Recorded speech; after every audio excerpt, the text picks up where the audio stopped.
take it all the way for a touchdown.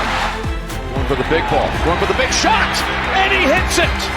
That's batted into the air, intercepted, and the Bears are going to win it.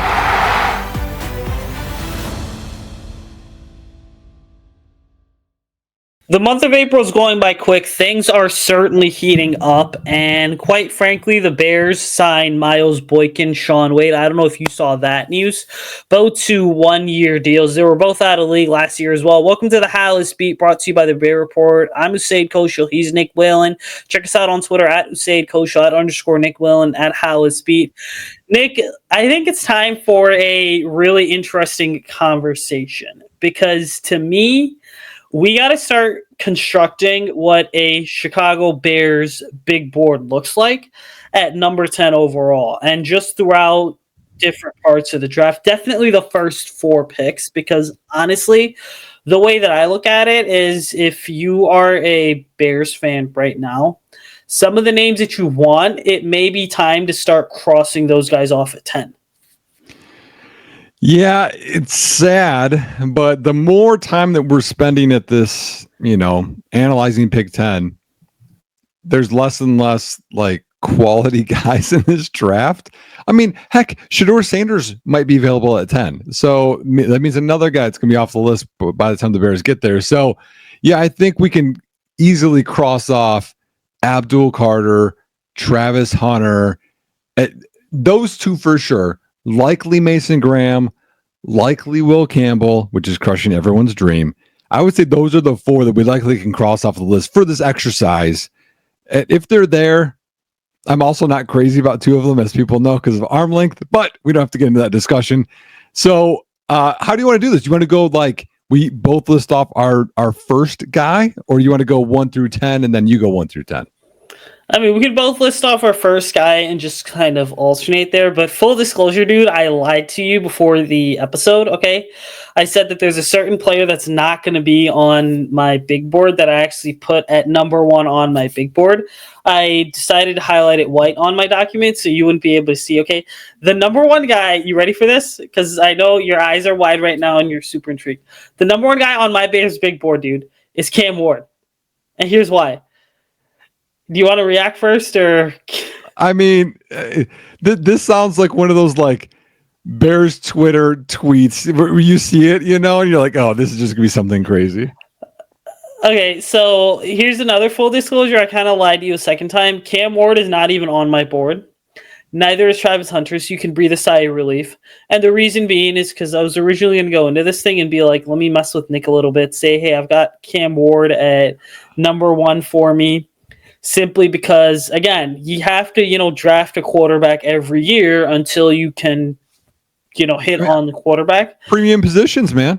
Exactly. Positions. Like, you got to rank them high. But here's the other thing. I don't know if you saw the news, but I think it was Ryan Poles who was like, oh, we're in the market for a backup quarterback. And everyone's all like, oh, the Bears are going to replace Tyson Bagent. I'm just like, what are you guys doing here? You're reading too much into this. I know our guy Aaron Lemming had a couple tweets, had 1 or 2 tweets about like possible options like Flacco and Case Keenum. Right. And the whole time I'm sitting there, I'm thinking, I'm like, no, because they signed PJ Walker last year and then they cut PJ Walker on Hard Knocks. So it's Tyson Bagent, it's Caleb Williams, No. PJ Walker was 2 years ago. Last year was it Peterman? Oh yeah, no, I thought it was the other way around, but whatever. Well, it's fine. Okay. There's also Austin Reed that was a practice squad guy that I think actually makes the 53 this year. But, dude, so let's just actually get serious here and get into this. So my number 1 guy is going to be Ashton Jeanty, okay? Now, full disclosure, he's a bit of a toss-up for me, right? Shedeur Sanders, Cam Ward, Abdul Carter, Mason Graham, and one other guy that Will Campbell. Yeah, Will Campbell, right? Will Campbell's not on my board, okay? The reason being is because, again, the Bears don't have a need at quarterback, so that crosses these 2 guys off. Travis Hunter, probably going to Jacksonville.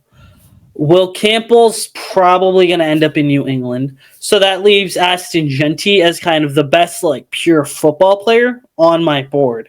But if you were to go by positional value in terms of what Ben Johnson wants. I would say Tyler Warren would be the second guy on my board. Who's your first two, dude?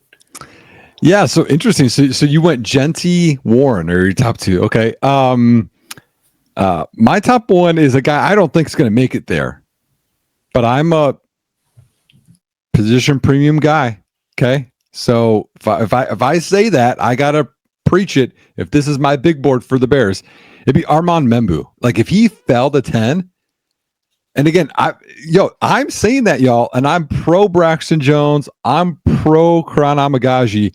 I think Membu's the best offensive lineman in this class. And so I think at that point you get him and he's either going to be left tackle or his competition. But, based on what polls said and best player available, I think if he fell to 10, he would be the best player there. Yeah, and again, I have done extensive amount of homework on Armand Membu.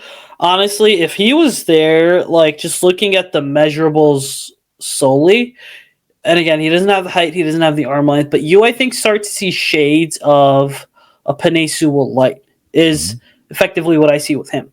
So to me, he naturally would be a very, he'd be kind of polarizing if Will Campbell was sitting right there, or Tyler Warren or Ashton Genty were right there, and the Bears went the Armand Membu route. But I also think it's fair to remember, Ben Johnson was in the draft room 4 years ago when they took Penei Sewell. And people at the time were like, well, should Detroit really go Penei Sewell? And kind of look how that pick turned out for them.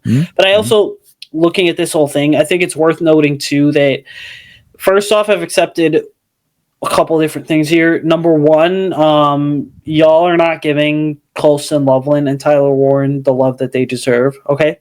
Number two, I'm fully convinced on draft night that if the Bears are on the clock and Ashton Genty's right there, and they go with Michael Williams, let's say, who is ranked, Will Campbell and Michael Williams ranked 3rd and 4th on my board. If the Bears pass up on Ashton Genty, Bears Twitter's going to have a meltdown. But I also think, and we'll get to it later in the episode, I mean, this is a deep enough draft class to the point where you could take a running back later on, but go ahead. Yeah, okay, so Genty's my 2, right? So, and then, because you're jumping into some topics I think we got to talk about here. I have Warren 4, but I have Loveland 5. And I think people are, like you're saying, aren't giving Colston Loveland enough love. And really, there are two different types of tight ends. I think Colston Loveland can be kind of anything you want in a tight end, but he blocks a lot better than Tyler Warren. I think Tyler Warren gives you a little bit more after the reception, a little bit more dynamic of an athlete, but Colston Loveland is right up there. Like, he's not bad. The reason he's not hyped up is because Michigan couldn't throw the football last year at all. And he had a little bit of a shoulder issue. But I like Colston Loveland a bunch. So, and I know people are like, we have a tight end. I understand, but you have to get weapons and you have to get good football players. And I think both of these guys are top 10 for, move the sticks, for Dane Brugler. Like, you go through like any of the top draft guys, both of these tight ends are top 10, top 12. So I think it's definitely people to consider for sure. So that's 1 through 5 for me, outside of my number 3, which I haven't named yet. Mike Green. I love Mike Green. People know that. I know there's the off the field stuff. I'm not investigating that stuff, so the Bears will know more of that one.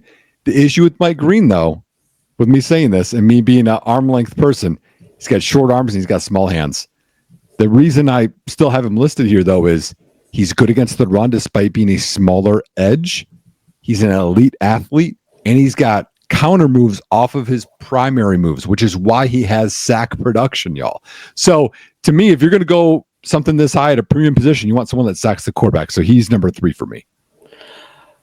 So I love the Mike Green that high because I'll be honest, ever since I feel like the off-field stuff's come out, no one on Bears Twitter is really talking about him. But like, he was at the Senior Bowl, so he lit it up down there. And can't forget the fact that Tyson Bagent was at the Senior Bowl. Darnell Wright was there too. Tyreek Stevenson was there.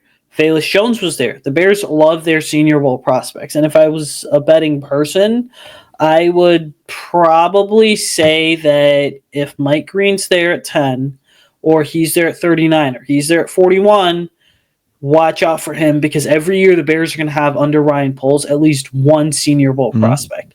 Okay, so let's get into that discussion just a bit regarding the tight ends, because I don't think, I went back, I watched some tape on Loveland and Warren today, and here is my takeaway, okay, about these guys, and I'm curious to know what you think as well. So you look at Colson Loveland, and you're right, Michigan has not had a dynamic quarterback since J.J. McCarthy, right? Even though they're only, 1 to 2 years removed.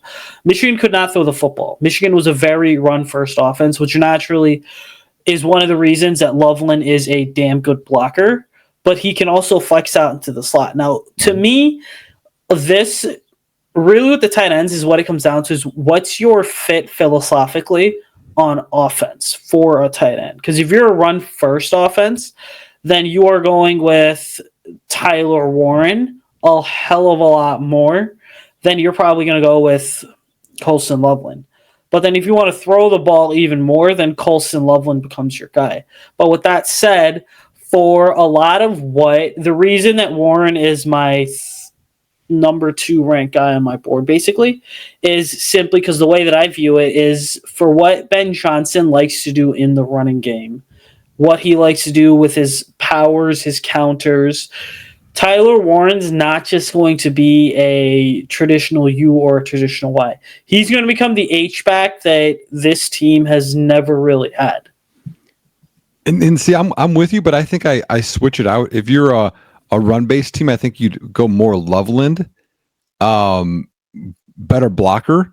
And I think of more Warren. You're talking about, H-back. Think like Dallas Clark, but better type of player.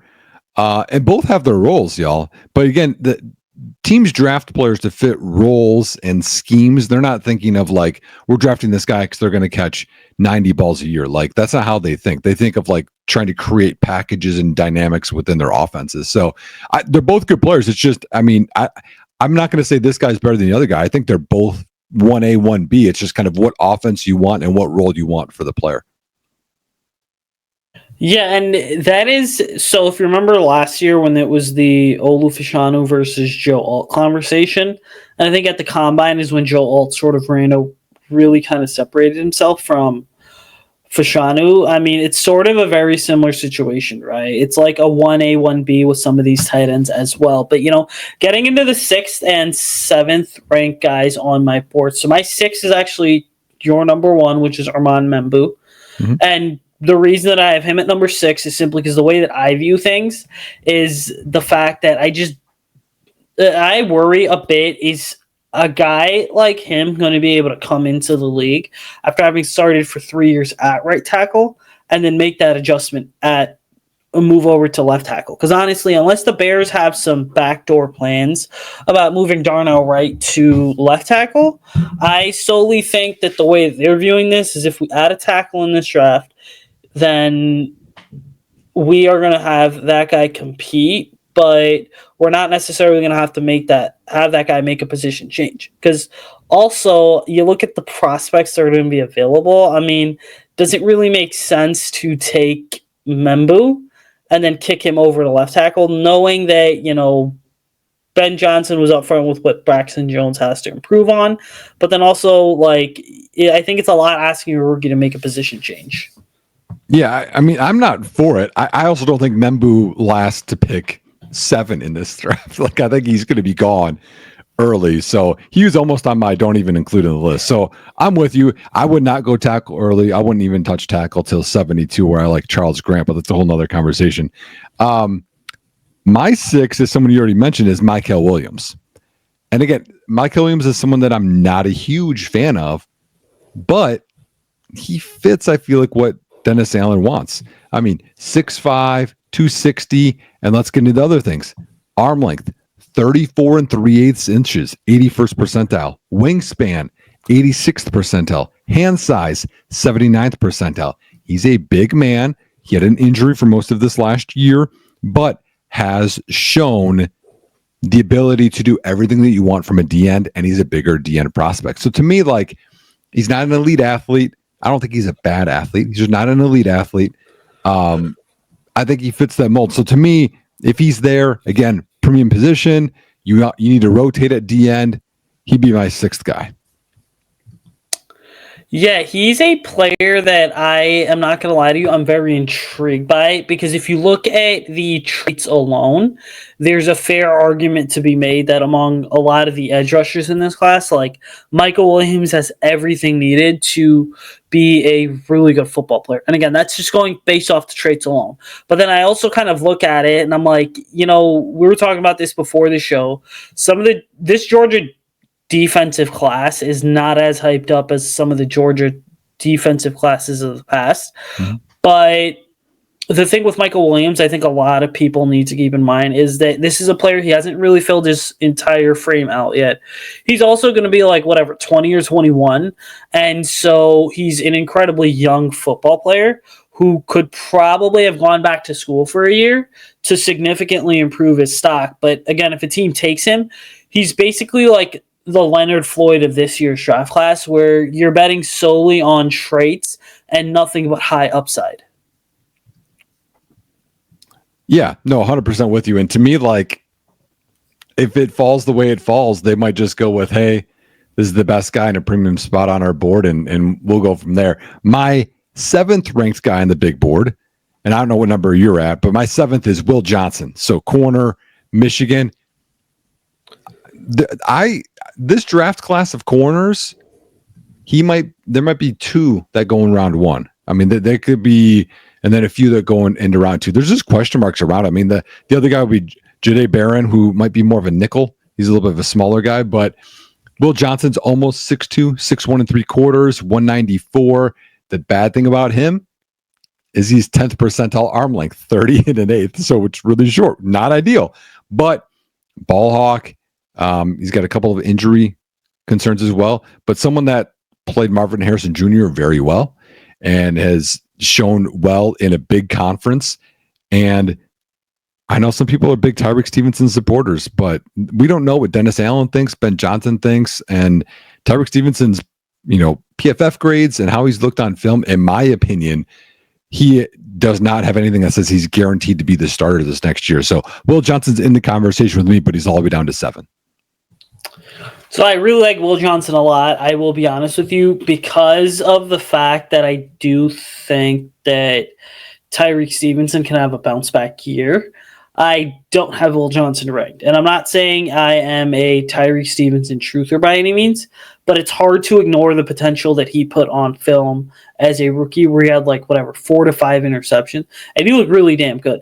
Now, I think my question really is that if you just look across the board as a whole, I mean, the Bears' production for every single player took a massive dip last year with a lot of the inconsistencies, a lot of the coaching changes as well. Like Montez Sweat, everyone thought he was going to have a really big year. Montez Sweat did not have a big year at all. But my 8th guy on the board is going to be Kelvin Banks Jr., okay?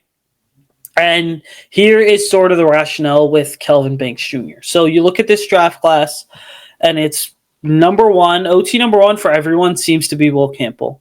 Then you get to number 2, and you've got some people say it's Kelvin Banks. Some people say it's Armand Membu. Some people are going to go ahead and say it is Josh Simmons, okay?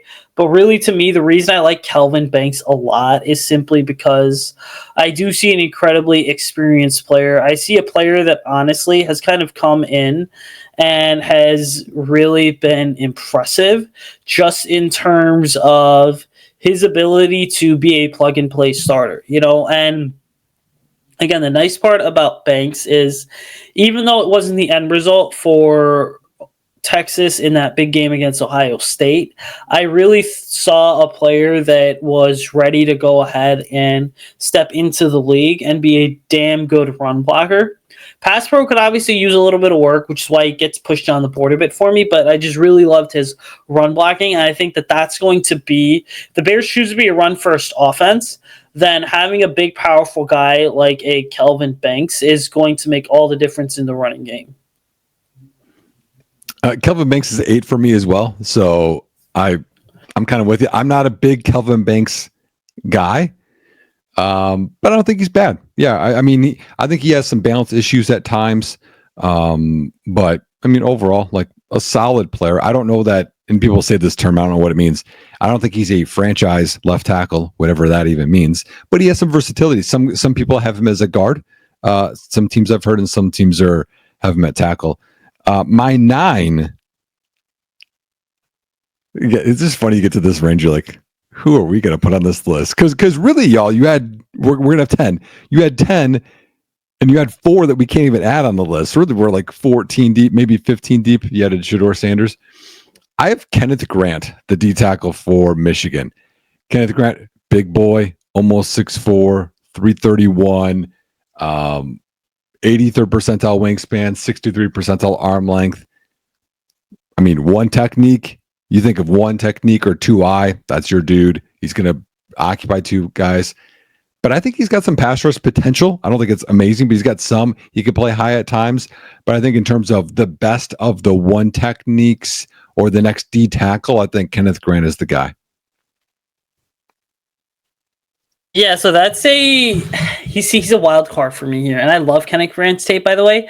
He, to me, though, is, so if you remember Tavondre Sweat from last year, where everyone was talking about, oh, Tavondre Sweat is this big guy, he's a total space eater, and like that to me is, I feel like Kenneth Grant kind of falls into some of that similar conversation where he's going to be a hell of a lot better than people are sort of giving him credit for. But also, like, you do see a guy that's a freaking massive athlete that's just a sort of, your typical run defender, But for me, like, my number 9 guy is, I know some people are going to be kind of surprised by this, but it's Donovan Jackson. Okay? Now, I'm going to be fully clear here, okay?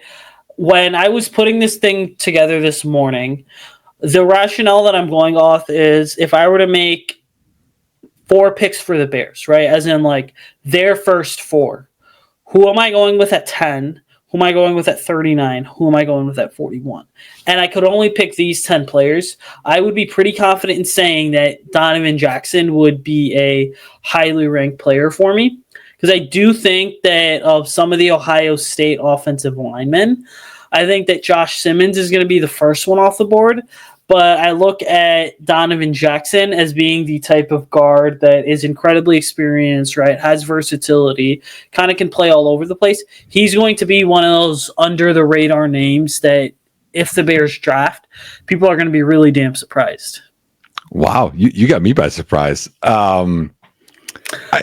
I like Donovan Jackson. I don't know that I love Donovan Jackson, especially not at 10. My best, I think my top interior O-lineman is still Gray Zabel, because I think Zabel can play anywhere. Donovan, even tackle if you needed him to. He's got short arms, but apparently that's okay for some people.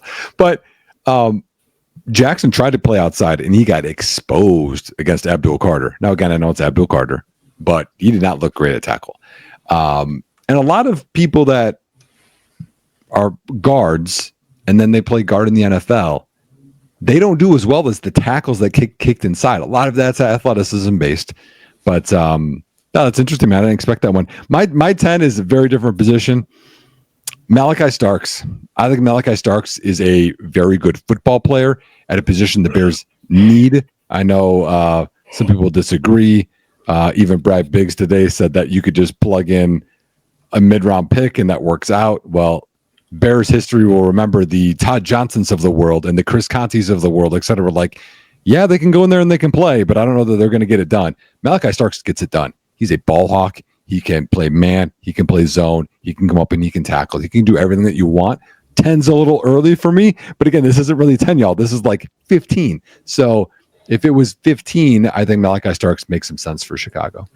Yeah, and again, that was part of my rationale behind having Donovan Jackson where he was, because I was like, it gets to a point where, yeah, the Bears are picking 10th overall, but maybe they're picking the 15th or 16th best guy on their board. So you're not really getting like true top 10 pick value, which, thinking back to last year, I mean, of course this would happen to the Bears where they would have 2 picks in the top 10 and then really get 2 surefire first-round talents.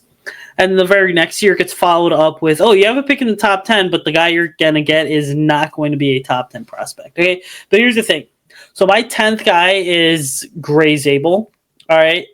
Now, the rationale here for me is simple, is that I look at this whole thing being the type of situation where I'm like, Gray's Abel, really good player, really versatile. Obviously, we had an opportunity to speak to one of his teammates, Mason Miller. But the other part of this whole thing that I look at is that Gray's Abel is sort of this year's incredibly hot commodity that should be a realistic option for the Bears, but is not going to go ahead. And I personally don't believe that he's that highly ranked on the Bears board. But I also think that the Bears are banking on him sort of being there in round 2. I don't think he gets to round 2. And so because I don't think he gets to round 2, because, the positions he plays, the Bears have pretty much told us, yeah, those positions are not like immediate needs. And he's not one of those guys that I think you keep on the bench for a year either. That's why Gray's Abel's my number 10. So, yeah, that's going to be a fun, next couple of weeks as we change this big board. We want to kind of get through some of these positional groups for you guys. And I don't know how long we're going to spend on this or how much in detail we're going to go, but we're going to talk running backs today. Okay. Running back seems like a position that's a big need for Chicago. I've mentioned this advanced analytic before, but minimum of 70 carries. DeAndre Swift was the worst yards per carry over expectation in the NFL, which is, just bad. Like the guys around him are just not starter level. So I think it is a need. It's a bigger need than people consider. So, I think we can talk through some of the guys the Bears are considering. One is Genty. People know a lot about him. To me, I think Genty's special. He's the only special runner in this class. In my opinion, he's the only guy that should be considered in round 1. He's a much better receiver than people give him credit for. You can line him up wide. You can check down to him. He's going to make guys miss. He has very low center of gravity. And he can play in a variety of schemes too. So because I know Ben Johnson likes to do zone, but also gap schemes, he's comfortable with all that stuff. And I trust his vision. He makes smart decisions. And again, he can hit home runs too. Like really, he's the whole package for me.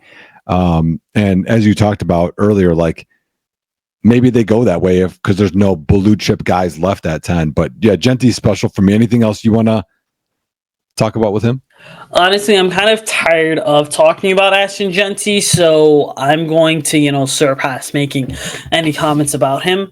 The next set of comments for me regarding Ashton Genty will come when and if the Bears actually pick him. Okay, but just here's the thing, though. So we've all said this multiple times. This is a very deep running back class. I wholeheartedly agree. My question is this, though, is if you're the Bears and you're on the board at 39th overall, who are you taking between Judkins, Hampton, Johnson, or Henderson? If you had to pick one of the 4. Like, these are guys that I look at, and I'm going to be honest with you, the projections for them are all over the place. Because when I was talking to Ohio State people and Penn State people, they were kind of talking about how, Judkins and Henderson, really damn good players. One of them, I believe, transferred in from Ole Miss. I think it was Judkins. Did. Yep. Yeah, Judkins did. Caleb Johnson's a name that obviously Bears fans have hyped up a hell of a lot, but is being labeled as like a 3rd round pick. And then Henderson and Judkins, to me, sort of seem to be like surefire 2nd round picks. I just think this literally comes down to what Ben Johnson sees both of them doing. But I would be fine with either Judkins or Henderson. Not Hampton? You're not a Hampton guy? I go back and forth on Hampton. It's weird because I think, for me, part of the stuff that I have to factor in is production. Much more comfortable with what Judkins and Henderson did than Hampton. Now, that isn't me saying Hampton is, bad by any means. But again, if you were to put the 4 in front of me and say Judkins, Henderson, Hampton, or Caleb Johnson, the Ohio State guys would be my 1A, 1B. And then Hampton would be my number 2. Yeah. The one thing you guys have to think of is when you look at different runners, it's just like different quarterbacks. Like people win in different ways. It's not the same way. Like Kirk Cousins plays differently than Caleb Williams, plays differently than Lamar Jackson, plays differently than Justin Herbert. Like people throw and look at the game and attack defenses differently. these runners are the same way. Like Omarion Hampton to me is getting very overhyped. I think part of it was the combine. Like, look at how he ran. He needs a little bit of a runway to even get to that 40. And some of his big plays were just huge holes. It's like I can see a lot of guys just running through there. He's big. He's solid after the reception. I think there's some pass protection things I'm concerned about. There's some vision things I'm concerned about in terms of consistency in his game. Maybe even some ball security stuff. But for a big, powerful guy, he's going to get the job done. But I think people have him as he's 1B, or some people like him better than Genty, or they like him mid first round. I don't have him there at all. In terms of the Ohio State guys, two very different type of players. Judkins, very short strider, but he's not slow. He was like 4.48. He has a really good 10-yard split. I think it's like 80th percentile. And then the rest of it is like he drops down to like 60 some. So like people catch him there. Henderson has gassed the whole way through, but Henderson is looking for the big play, so he'll miss some of the singles and doubles. Sounds like DeAndre Swift. And then Judkins is really good inside. And I think his short area movement is better. His power is better. He's 220. He's got production, SEC for 2 years, Big Ten for a year. I think it says a lot to him and Henderson that they were both okay with him transferring in and sharing the load, that they want team over me. But two very different guys. I like Henderson better out of the backfield. I don't think Judkins is bad there, but this is not really going to be his forte. So again, two very different runners. Like think of like Montgomery is Judkins, right? And then think of Gibbs. Henderson's not that level, but of explosiveness. But Gibbs is more that way. And Caleb Johnson's way down on my list, man. Way down. A really good outside zone runner in terms of patience and how he can conceptualize how that works. Because gap scheme runs is I read one thing and I go. Zone, I'm looking at first, the D line and the second. And Caleb Johnson gets that one, but he's not the level of athlete. I don't like his balance all the time. I don't like his power all the time. Okay receiver, but to me, I mean, he might even be like mid third to fourth, at least for now. So of that group, if I had to pick one, I'll pick Judkins because he's the most, I think, that complements DeAndre Swift versus like thinking of we need this whole complete guy, because you're going to have a committee anyway. Yeah, and you talk about as a running back, so having to read what the defense is doing. With the gap scheme, it's pretty much just whatever. You are, depending on what type of run play it is, you're pulling one or two guys, right? If it's a power, you're pulling the guard. If it's a counter, depending on the formation, you're pulling the H-back, the guard, or the tackle.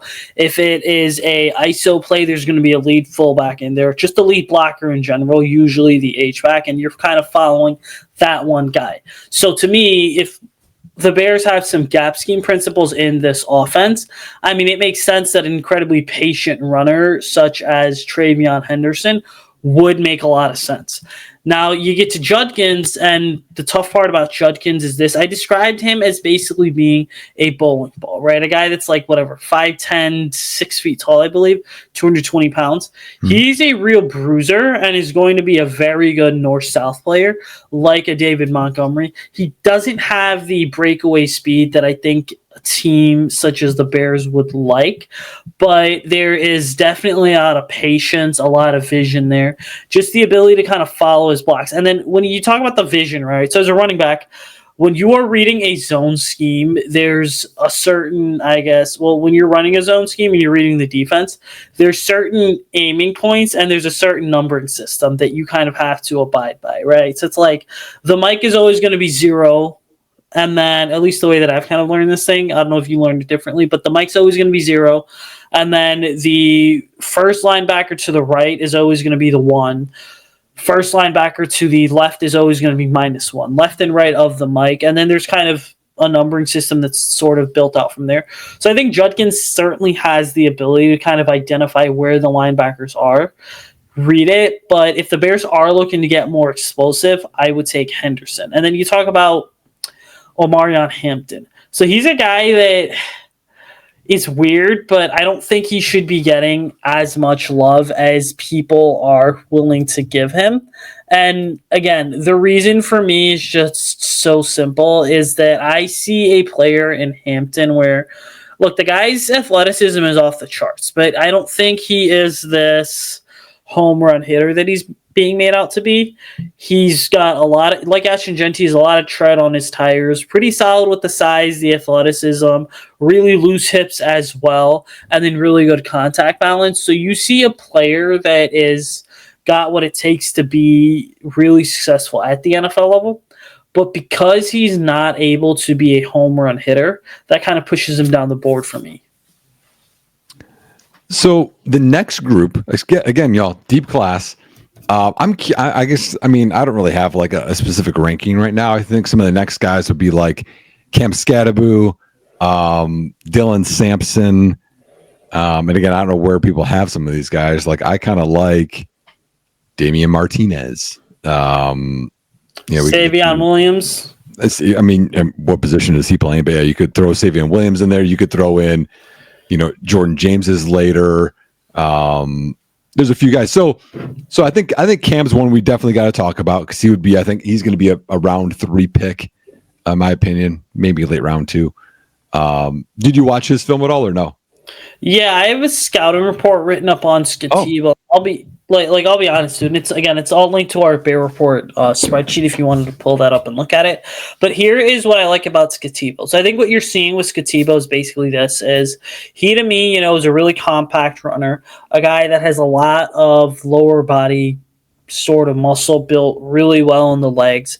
He's going to be a guy that is not going to be afraid to take any big hits, not be afraid to take on any sort of contact, but he's also the type of player. So it's like, yes, he is a tough physical runner, but then again, the inability to, I think, kick it into another gear is what makes a difference for him. At least for me, compared to some of these other guys. So, like, looking at Scativo, Scativo, I mean, I will learn it when he gets drafted. Just looking at him in general, I mean, there are, I think, concerns about whether or not the physicality that he sort of played with is going to catch up to him, right? Like, is he really a guy that you see even making it through the duration of his rookie contract? And then also, I think that for a guy that is as strong as he is, I would like to see him improve in his pass protection just a tad bit, because I fully believe that that's the difference between pass pro is bad. Yeah, the pass pro sucks, and it's to the point where I'm like, I'd like to see you improve your pass pro just a little bit more so that you can continue to get more reps. Because a guy like Scativo, the pass pro to me is, I think, the difference between, are you going to be a rotational guy or are you going to be the type of player that ends up being a 3-down starter for a team? Mm-hmm. Yeah, I call him Scattaboo, but like it's he's such an interesting guy because you look at the measurements, you're like, oh, you ran a 4.65. But then you look at like the jumps and you're like, he's got some, like 80th, 90th percentile, vert, broad jump, etc. And then you watch the film and you're like, the way to describe him, and again, not the same kind of prospect, but just to describe him, is he has a desire to win, a desire to get yards. Kind of like Adrian Peterson. If you remember, like Adrian Peterson refused to go down. Like there's sometimes he made runs and you're like, that guy just wants it more than anyone else. But that's where the big hits come in. And I think he leans so far forward and whatnot. In the last game in the college football playoff, I swore he was concussed. And I could see that being a potential issue. And you don't want to see that with guys. And I mean, there's one thing to being physical, but there's one thing that leaning like head first. There's a little bit of difference versus your shoulder. But he's an asset in the passing game. He split out wide, made plays. He has great contact balance. Started at Sacramento State, just like Jackson Slater. If you guys listen to our interview, he played with him at Sac State and then transferred to Arizona State for 2 years. There's a lot to like in his game. Now, I've heard a couple rumors, maybe some maturity stuff. I don't know if that's going to kind of come to fruition. I think he could be the guy, but I don't know how long he'll be the guy for. And I care a lot less about like the 40 time. I care a lot more about that 10-yard burst because in the NFL, the amount of 40-plus yard runs, 30-plus yard runs are so few. I don't think it really matters. But it matters if you can get through the trash and make 4 yards, make 6 yards. That's what's going to keep you ahead of the chains. That's really your role as a running back. I think Scadaboo can do some of that stuff with his contact balance, with his power, with him trying to gain yards.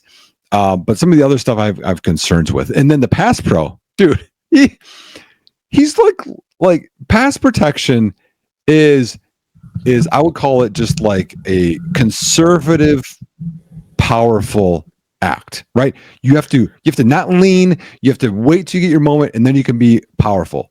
He's just like launching himself at guys, and again, he's a bigger guy. Why doesn't he just sit low, use his because he's only 5'9", use your low center of gravity and get into a guy, use your hands, but he's just like launching shoulders. He's one time it looked like he was almost like what do you call it, spearing a guy. It was, and again, part of it is you don't want a guy just diving all over the place for your lineman's knees. You know what I mean? If he's going to go help out and he rolls up on a guy, so he needs to be way more consistent with his pass pro from what I saw. Yeah, and so just diving into some of the techniques here of running back pass pro, because I got one more running back that I want to talk about here, and I'm curious to know if you have others. But see, as a running back, when it comes to your pass protection, you have to be pretty smart with it, right? Now, we got something in football where we talk about kind of toes, knees, shoulders all sort of have to really be aligned, okay? For you to have a nice, wide base. If you have your feet together, which I've seen Scadaboo do at times, you have no lower body mass. You've got no lower body strength. You get your feet out there, keep your feet shoulder width apart, keep your toes under your knees, keep the knees under your shoulders. You will have a nice square frame to be able to go ahead and then pass pro effectively enough. It really, with pass protection, it starts with the base and then not ever getting frozen feet, cold feet, or stale feet, and just keeping your feet moving, okay? As a strength and conditioning coach once told me, okay, which I guess it was kind of demeaning in a sense, but I also found it to be incredibly hilarious, okay? If your feet suck, you suck. So if your feet stop moving in football, you suck, all right? Well, it's called football, man. Exactly. Which football is a game that's played with one arm and one leg, but that we'll talk about that in May, June, and July. Okay. Yeah. The last guy to me that I don't think is necessarily getting the hype that he should. So I think it's kind of surprising because Bears Twitter will dig up the, D3 prospect from like Fisherman's University that this team is bringing in for the local pro day, which not saying I rely on Bears Twitter for that type of news, but Brashad Smith from SMU. Okay. So we need to have a serious conversation about him because if you remember Kareth White from the 2019 draft, who pretty sure is out of the league now, like I see Kareth White in Brashard Smith, okay? The difference, though, I think, is that one of the guys has been at a couple different D1 schools because Smith was at Miami, then SMU. You're getting a player that is certainly smaller and much lighter than a lot of these running backs, but then you're also, I think, getting a player who is very good when it comes to the speed, the explosiveness. You're never really going to see him be a workhorse, but he does have really solid hands. So he is that sort of Swiss Army knife that guys like Jalen Warren can be in a league where, quite frankly, like versatility between running backs and smaller kind of wide receivers isn't necessarily talked about enough. But this to me is like Brashad Smith to me, if you were to take two players, okay, if you were to take like Tyler Scott's ability to be a receiver plus like Kareth White's ability to be a running back and put the two together, that is what you would get in Brashard Smith. Well, he's a former receiver. Like he played at Miami. He was second team all ACC return guy. Then he transferred to SMU this last year and just started playing running back. So you really don't know what you're going to get. I mean, he's 5'10", 196, smaller guy, but athletic. He runs outside zone well. So in that light, man, like if you want to, think of a guy that could, be your Tariq Cohen in a way, right? Yeah, sure. I definitely could see some of that one. I just wonder where you're going to draft that guy. Like round 5 is probably where you're going to go there. So I've got a few guys I'm just going to touch on. I know we're a little bit late in this episode. So you're going to hear stuff on Savion Williams. Savion Williams is 6'4", plays some running backs, played some wide receiver. Is he going to remind you of like a Cordell Patterson, y'all? Okay, Cordell Patterson was special after the reception. I don't say Savion Williams is special. He's good, definitely good. But he's going to remind you of that type of a guy. Okay, some guys that are like not high ceiling but high floor, so it could be part of a committee that I think could handle a lot of stuff. Damian Martinez from Miami started at Oregon State, transferred to Miami. I like a lot of his game. I think he's a really high floor type of a player. Taj Brooks is in that realm a little bit too, where they're not going to have this home run speed, but they can handle a lot of the different concepts that I think Ben Johnson wants to run. Jordan James from Oregon, same type of thing. I think he's a little better in that zone scheme, but he's going to be solid. And maybe that's a guy they're going to go in like round 5 or so. Let me think here. Devin Neal, I like him out of Kansas. He's been pretty consistent. Not a plus athlete, but he's going to be a positive and keep you ahead of the chains. So, and then there's some other guys too. I know people love like RJ Harvey. RJ Harvey he fumbles a lot. So to me, like there's some guys like I'm just not considering, because if you fumble the ball 1 out of every 20 carries, like I just don't know that you're going to be on the Bears board. The last guy to get in depth on that I like, 72, is Dylan Sampson for Tennessee. So Dylan Sampson's 5'9", 200-ish. Really has only started this 1 year, because before this, they had Jalen Wright, who went to Miami, 3rd-round pick. Jalen Wright is a lot more speed than Sampson. Sampson, I think, was like 4.4s. Wright was like 4.3s. Miami, the Dolphins, they love their speed. But I like Sampson's like vision, contact balance, decision making. He had, this was a crazy stat that I heard.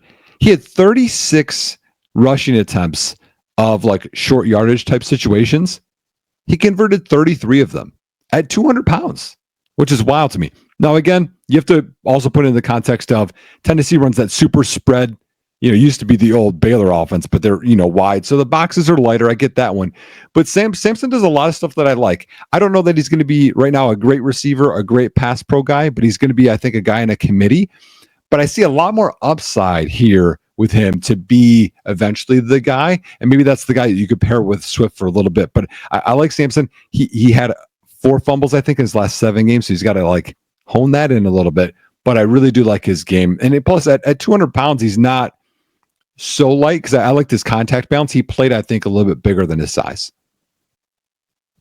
Yeah, and I will say this, with Dylan Sampson, I just think the guy understands space and timing so much, and it's sort of to the point where, those are his true calling cards. It's going to be a very interesting kind of next couple weeks here. We got about 3 weeks from tonight is when the draft is, which is going to be incredibly interesting. Before we get out of here, though, make sure you're checking us out on Twitter at Usayd, Koshul, @ Nick Whalen, at Halas. Check out the Bear Report on Twitter as well, along with the website. Be sure to check out the Picks for Polls podcast. Andrew Freeman and I doing a couple positional previews there. So it is a very sort of interesting draft class. We're going to have a lot more coverage between now as well as the draft and the end of the draft.